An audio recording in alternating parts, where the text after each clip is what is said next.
Sir, तुम्ही जे आरोप केले होते त्याच्यावर सुनावणी झाली, नेमकं काय सांगणे आज काय काय नेमकं घडलं? नाही, मी जे आरोप केले होते त्याचे पुरावे दिले होते आणि त्या अनुषंगाने एक 3 मेंबर्सची कमिटी तयार करण्यात आलेली आहे. त्या 3 मेंबर कमिटीने आपल्या स्तरावर आपली रिपोर्ट तयार केलेली आहे. प्रिलिमिनरी रिपोर्ट जे आहे ते त्यांनी तयार करून जे ऑफिसर आहे इन्चार्ज त्यांना दिलेली आहे.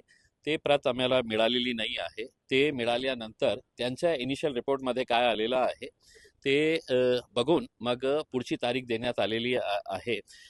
येणाऱ्या वेनसडे 5 तारीख आहे वाटतं. तर 5 तारखेला पुढची सुनावणी होणार आहे. तोपर्यंत जे त्यांची इन्क्वायरी कमिटीचे रिपोर्ट आहे आणि मी जे तक्रार केलेली आहे ते माझ्या विरोधातले जे कॅन्डिडेट होते त्यांना ते कॉपीज पाहिजे होती. तर ते इनिशियल ते सबमिशन जे व्हायचं होतं ते झालेलं आहे. आता पुढची तारीख जी आहे ते 5 तारखेला असणार आहे. एकूण हा निकाल कधीपर्यंत लागेल काय मला माहीत नाही आहे. मी तर स्पष्टपणे सांगतो की इलेक्शनचा निकाल जे आहे ना ते लवकरात लवकर व्हायला पाहिजे. नाही तर ते कुर्सीवर जाऊन बसणार आणि त्यांना असं होणार की आता काही होणार नाही, सरकार स्थापन झालेली आहे. म्हणून माझी अपेक्षा हे आहे की ते दररोज त्यांनी त्याची हिअरिंग घेतली तर 2-3-4 दिवसामध्ये त्याचा निपटारा. मला काही जास्त सांगायचं नाही आहे. माझ्याकडे सगळं व्हिज्युअल एव्हिडन्स आहे. मी ते आज इन्क्वायरी कमिटीला हे सांगितलेलं आहे. मी काहीही तुम्हाला लेखीमध्ये देण्याची आवश्यकता नाही आहे. मी सगळं व्हिज्युअल एव्हिडन्स दिलेले आहे की काय काय होतं, कशा प्रकारचे पैशाचं वाटप करण्यात येत होतं, कशा प्रकारचे इंक लावण्याचा प्रकार जे होतं, हे जे सगळ्या इलेक्शनमध्ये जे धंदे सुरू होते ते सगळं पुराव्यासहित दिलेले आहे. आता त्यांच्यावर आहे की त्यांनी लवकरात लवकर ते, माझी अपेक्षा आहे की त्यांनी लवकरात लवकर ते त्याचा निकाल द्यावा. कोणत्याही बाजूने द्या, पण द्या लवकर.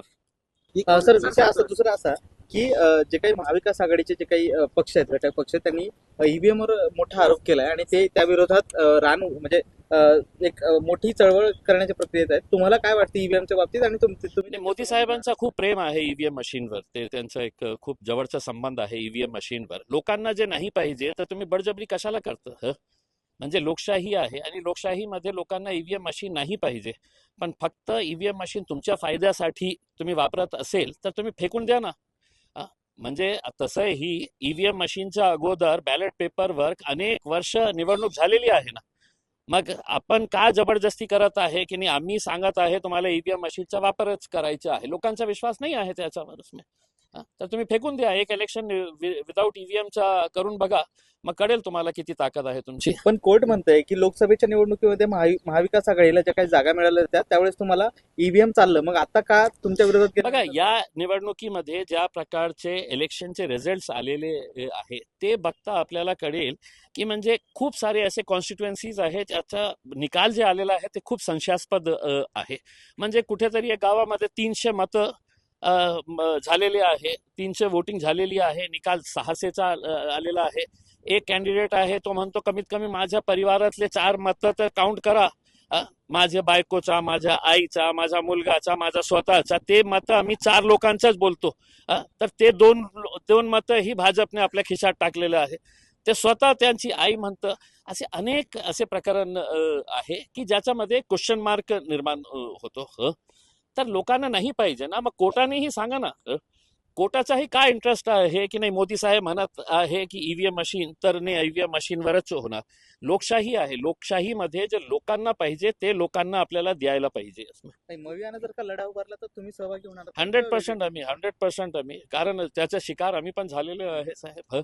मागच्या निवडणुकी लोकसभामध्ये मला माहीत आहे की कशा प्रकारचे पैशाचा वापर करण्यात आला होता. आणि स्वतः मुख्यमंत्री पैसे घेऊन येणार असेल तर राज्य कुठे चाललेलं आहे तुम्ही विचार करा. पोलिसांच्या गाड्यांमध्ये पैशाचा वापर वितरित करण्यात येत होतं. तर तुम्ही बघा की महाराष्ट्र कुठे चाललेलं आहे. आणि स्पष्टपणे बोलताना मुख्यमंत्र्याला मी चॅलेंज करतो ना की तुम्ही हे मला सिद्ध करून दाखवा की तुम्ही पैसे आपल्या हेलिकॉप्टरमध्ये नाही आणले होते करके. ज्या मुख्यमंत्री स्वतः हेलिकॉप्टरमध्ये पैसे आणतात, आपल्या पोलिसांच्या गाड्यांचा वापर करून त्या पैसा गावागावापर्यंत पोहोचवण्याचं काम केलेलं आहे. मग कुठेतरी कोणीतरी चुकत आहे ना, म्हणून तुम्ही गप्प बसलेले आहे. नाहीतर बोला इम्तियाज जलील खोटं बोलतो आहे करके. मग काढा ते सगळं सीसीटीव्ही फुटेज जे हेलिकॉप्टरमध्ये आपण आले होते, वालूच्या कोणत्या हॉटेलमध्ये आपण बसले होते, 3 दिवस कशा प्रकारचे तिथे किती लोक यायचं ते सगळं CCTV फुटेज काढून बघा ना तुम्ही. दुसरं असं की सरकारची मुदत संपूर्ण आता दुसरा दिवस उलटलाय, तिसरा दिवस आहे, अद्यापही काही झालेलं नाहीये, तर त्यावरती तुम्हाला काय वाटतं? आता कसली सरकार बाबा, 2 दिवस काय 2 वर्षही तसं असं चालवत. त्यांचं काय है, त्यांच्याकडे आकडे आलेले आहे. 2 दिवस काय 2 आठवडे काय 2 महीने काय उसमें, हमारे को ऐसी चलाने का है उसमें. लोकशाही हळूहळू संपत चाललेली आहे देशामध्ये. हुकुमशाहीच्या आपण वाटेने आपण जात आहे. याची नेमकी काय कारण वाटते तुम्हाला? काय कारण काय आहे इसमें? जे लोकांना पाहिजे ते आपल्याला द्यायचं नाही. जे आपल्याला आपल्या मर्जीप्रमाणे जे करायचं आहे ते करत आहे. त्या झाडावर पतंग मला बघायला मिळत आहे. खूप आनंद वाटतं की कमीत कमी झाडावर तर पतंग आहे का. 7 मिनिटांमध्ये तुमच्या तक्रारीचं निवारण करू इलेक्शन कमिशन म्हणते, मात्र इकडे लढा पण लागते. इलेक्शन मी काल ट्विट केलं होतं की या देशासाठी सगळ्यात घातक आणि आपण कितीही जोरात ओरडून आपण हे सांगा की या देशामध्ये जगातला सगळ्यात मोठा जे डेमोक्रेसी आहे ते आपला भारत देश आहे आणि त्या डेमोक्रेसीमध्ये सगळ्यात बोगस कोणत्या सिस्टम असेल तर ते आपल्या इलेक्टोरल सिस्टम आहे. इलेक्शन कमिशन म्हणजे हे नरेंद्र मोदी साहेब आणि भारतीय जनता पार्टी साहेबांचे हे काम करणारे लोक आहे. ते इन्स्टिट्यूशनचं जे एक इंडिपेंडन्स होतं ना ते संपलेलं आहे. ते त्यांना अपॉइंट करतं.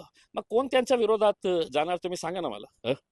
म्हणजे इतकं ओपनली आम्ही तुम्हाला व्हिज्युअल एव्हिडन्स दाखवले की एका वकिलाच्या कॅबिनमध्ये इंक लावून तुम्ही मुस्लिम महिलांना 1,000 1,500 रुपये देऊन तुम्ही गोरगरीब लोकांच्या चेष्टा करत होते. 1,000 1,500 रुपये तुम्ही जिंकलं, मान्य आहे, पण अशा प्रकारचं जिंकणं.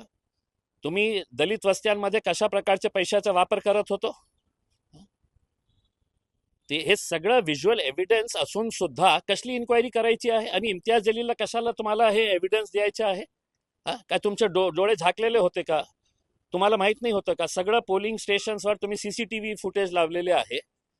मग कोणत्या आधारावर कलेक्टर साहेब म्हणतात की नाही अशा प्रकार घडलंच नाही? जिल्हाधिकारी म्हणतात निष्पक्ष निवडणुका झाल्या. नाही तेच सांगणार ना, तेच भाषा सांगणार ना. ज्या कलेक्टरांना ह्याच मुख्यमंत्री आणि उपमुख्यमंत्र्यांनी इथे खुर्चीवर लावून बसलेले आहे तर ते कुणाची भाषा बोलणार आहे? ते काय सरकारच्या विरोधात बोलणार आहे का? मग मी चॅलेंज करतो ना कलेक्टर साहेबांना. तुम्ही कोणत्या डोळ्याने बघत आहे आणि मी कोणत्या डोळ्याने बघत आहे की आंबेडकर नगरमध्ये कशा पैशाचा वापर करण्यात येत होता आणि तुम्ही पैसे वाटून लोकांचे मत घेत होते ते गोरगरीब दलित समाजाचे.